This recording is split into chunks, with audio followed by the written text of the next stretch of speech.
Me Sunitha. Welcome back to అమ్మ చేతి వెంట కిచెన్ అండ్ బ్లాగ్స్. ఈరోజు వీడియో వచ్చేసి ఒక మంచి స్నాక్ రెసిపీని అయితే చేసి చూపిస్తున్నానండి. ఈవినింగ్ టైం ఈ స్నాక్ని చేసుకొని తిన్నారంటే చాలా బాగుంటుంది. పిల్లలు స్కూల్ నుంచి ఇంటికి వచ్చిన తర్వాత వాళ్ళకి ఒకసారి ఇలా చేసి పెట్టి చూడండి. వాళ్ళ బ్రెయిన్ పవర్ కూడా చాలా షార్ప్ అవుతుంది, ఎముకలు కూడా దృఢంగా ఉంటాయి, మంచి పోషకాలు ఉంటాయండి. ఇక్కడ నేను వచ్చేసి సన్ఫ్లవర్ సీడ్స్ ఇంకా పల్లీలతోటి అనమాట ఒక మంచి స్నాక్ రెసిపీని అయితే చేస్తున్నాను. 2 నిమిషాల్లో చాలా సింపుల్గా ఈజీగా చేసేయచ్చండి. ఇక ఆలస్యం చేయకుండా ఎలా చేసుకోవాలో చూసేద్దామా. దానికోసం ఇక్కడ నేను 100 గ్రామ్స్ సన్ఫ్లవర్ సీడ్స్ తీసుకున్నానండి. పొద్దుతిరుగుడు పూలు అనమాట. ఇవి వచ్చేసి కొన్ని రోజుల కిందట మా వారు తీసుకొచ్చారు. అలాగే ఇవి తినడం వల్ల పిల్లలకి బ్రెయిన్ పవర్ అనేది మంచిగా షార్ప్ అవుతుంది, వాళ్ళల్లో ఎదుగుదల కూడా చాలా బాగుంటుంది. అలాగే అందరూ వీటిని తినకూడదండి. కొందరు న్యూరో ప్రాబ్లం ఉంటుంది కదా, మైగ్రేన్ ప్రాబ్లం ఉన్న వాళ్ళు కూడా వీటిని తినకూడదు. సో నాలాంటి వాళ్ళైతే వీటిని తినకూడదు. ఎదిగే పిల్లలకి పెట్టామంటే మంచి పోషకాలను అయితే అందిస్తామన్నమాట. చాలా మంచిది కూడా ఈ సన్ఫ్లవర్ సీడ్స్.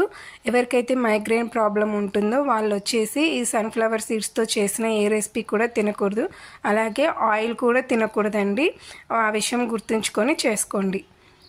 తర్వాత ఇప్పుడు స్టవ్ పైన ఒక మందపాటి కడాయిని పెట్టుకొని అందులోకి సన్ఫ్లవర్ సీడ్స్ తీసుకొని మంటని లో ఫ్లేమ్లో పెట్టుకొని వీటిని ఒక 2 నిమిషాల పాటు దోరగా వేపించుకోండి. ఇవి మంచి గోల్డెన్ బ్రౌన్ కలర్ వచ్చేంత వరకు కూడా ఫ్రై చేసుకోవాలండి.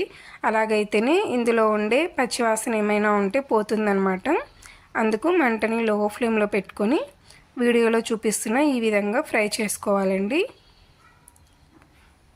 ఇలా ఒక 2 నిమిషాలు ఫ్రై చేసుకున్నామంటే అన్నీ కూడా మంచిగా దోరగా వేగుతాయి. ఇప్పుడు వీటన్నిటిని ఒక ప్లేట్లోకి తీసుకొని పక్కన పెట్టుకోండి. తర్వాత అదే కడాయిలోకి 1 కప్పు పల్లీలు వేస్తున్నాను అనమాట. పల్లీలు వేయడం వల్ల కూడా మంచి టేస్ట్ ఉంటుంది. మధ్య మధ్యలో పల్లీలు తగులుతూ ఉంటే టేస్ట్ అనేది చాలా బాగుంటుంది. ఈ పల్లీలను కూడా మంటని లో ఫ్లేమ్లో పెట్టుకొని పల్లీల నుంచి పొట్టు అనేది సపరేట్ అయ్యేంత వరకు కూడా మంచిగా వేపుకోవాలండి. చూడండి, ఈ విధంగా వేపుకున్న తర్వాత వీటిని కూడా ఒక ప్లేట్లోకే కానీ లేదంటే చిన్న చాటలోకైనా తీసుకోండి. నేనైతే ఇక్కడ పల్లీలు చేసే చాటలోకి అయితే చిన్న చాటలోకి తీసుకున్నాను అనమాట. తర్వాత ఇప్పుడు ఇవి వచ్చేసి చల్లారిన తర్వాత వీటిపైన ఉన్న పొట్టు అంతా కూడా ఇలా చేత్తో స్మాష్ చేస్తున్నట్టు ఇలా అంటే మటుకు పొట్టు అంతా కూడా ఈజీగా సపరేట్ అవుతుందండి. తర్వాత ఇక్కడ నేను ఒక టిప్ అనేది చెప్తానండి. చాలామంది కూడా రెంటల్ హౌస్లో ఉన్న వాళ్ళకి పొట్టు అనేది కిందింట్లో పడుతుందో పక్కింట్లో పడుతుందో ఏ ఇంట్లో పడుతుందో అని కొందరు గొడవ పడుతుంటారు కదా. బట్ నాకైతే ఆ ప్రాబ్లం లేదండి. అలా ప్రాబ్లం ఉన్న వాళ్ళకైతే ఒక టిప్ అయితే చెప్తున్నాను. మన ఇంట్లో అందరి ఇంట్లో కూడా ఇలాంటి జాలిగరిట అయితే ఉంటుంది కదండి. దాంట్లోకి పల్లీలన్నిటిని కూడా తీసుకొని ఇలా కదిలించామంటే పొట్టు అంతా కూడా సపరేట్ అవుతుంది.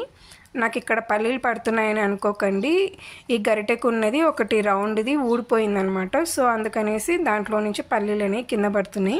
మీరు చూస్తున్నారు కదా ఎంత ఈజీగా పొట్టు అనేది చెరుక్కోవచ్చండి. ఎవరికైనా సరే చెరగడానికి రాని వాళ్ళు కూడా ఈ టిప్పును ఫాలో అవ్వచ్చు. చాలామంది కూడా సింక్లో చెరుగుతూ ఉంటారు, సింక్లో పొట్టుబడి బ్లాక్ అవుతుంది కదా. అలా కాకుండా ఇలా చేసుకున్నామంటే చూడండి పొట్టు అంతా కూడా ఈజీగా బయటకు వచ్చేసి పల్లీలు కూడా ఎంత బాగా చక్కగా వచ్చేసాయో. ఈ టిప్ నచ్చితే ప్లీజ్ లైక్ చేయండి. తర్వాత ఇప్పుడు స్టవ్ పైన అదే కడాయి పెట్టుకొని 1 టేబుల్ స్పూన్ ఆయిల్ వేసుకోండి. ఇక్కడ నూనె అనేది ఎక్కువ పట్టదండి, 1 టేబుల్ స్పూన్ అయితే సరిపోతుంది. తర్వాత 1/2 టీ స్పూన్ కారము, అలాగే రుచికి సరిపడా 1/2 టీ స్పూన్ ఉప్పు, తర్వాత 1/2 టీ స్పూన్ పసుపు వేసి ఇవన్నీ కూడా నూనెలో మంచిగా వేపండి. ఈ విధంగా మంచిగా వేపుకున్న తర్వాత ఇప్పుడు మనం వేయించి పెట్టుకున్న పల్లీలు అలాగే పొద్దుతిరుగుడు సీడ్స్ ఉన్నాయి కదండి, గింజలు, అవి కూడా వేసేసి ఈ ఉప్పు కారం పసుపు ఇదంతా కూడా వీటికి బాగా పట్టేలాగా కలపండి. ఈ విధంగా బాగా కలుపుకొని ఒక ఎయిర్ టైట్గా ఉండే జార్లోకి కనుక పెట్టుకొని స్టోర్ చేసుకుంటే నెల రోజులైనా సరే ఫ్రెష్గానే ఉంటాయండి. పిల్లలు ఈవినింగ్ టైము స్కూల్ నుంచి ఇంటికి వచ్చిన తర్వాత వాళ్ళకి పెట్టామంటే వాళ్ళ ఎదుగుదల కూడా చాలా బాగుంటుంది. సన్ఫ్లవర్ సీడ్స్లో ఎన్నో పోషకాలు ఉంటాయండి, చాలా మంచిది కూడా. అలాగే పల్లీలు కూడా హెల్త్కి ఎంతో మంచిది కాబట్టి ఓసారి మీ పిల్లలకి ఇలా చేసి పెట్టి చూడండి. చాలా ఇష్టంగా తింటారు, చాలా బాగా తింటారు అనమాట. పిల్లలు ఎక్కువగా లైక్ చేస్తారు. వాళ్ళకి ఇలాంటి మంచి పోషకాలు ఇవ్వడం కూడా చాలా మంచిదండి.